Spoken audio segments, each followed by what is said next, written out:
адамгершіліктің белгісі.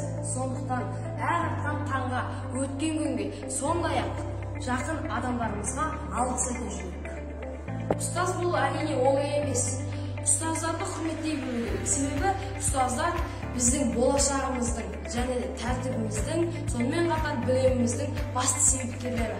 Ұстаздарды қадірлей білу керек. Себебі ұстаздар біздің екінші анамыздай.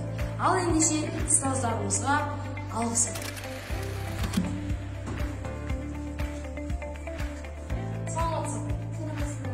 Апай, сіз біздің жарқын болашағымыздың және де жетістіктеріміздің бір себепкер адамдарысыздар. Сіздер біздің мектебіміздің білім сапасын жоғарылату үшін маңдай терлеріңізді төгесіздер. Сондықтан сіздерге көптен көп рахмет. Мына жүрек сіздерге.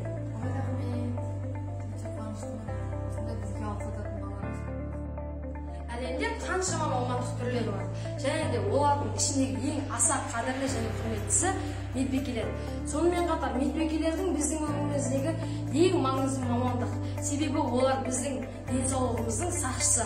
Біз ауырсақ емдейтін медбикелер. Ендеше біздің мектебіміздің медбикелеріне алғыс айтайық. Саламатсыздар. Мен сізге көптен көп алғыс айтқым келеді. Себебі сіздер біздің мектебіміздің балалары ауырып қалмас үшін аса көп тер төгесіздер. Және де сіздер біздің еліміздегі аса құрметті мамансыздар. Сіздерге көптен көп рахмет. Тамақтанып болған соң алғыс айту көрегенділіктің белгісі. Сонымен қатар бүгінгі 1 наурызға орай біз асхана қызметкерлеріне алғыс айтамыз.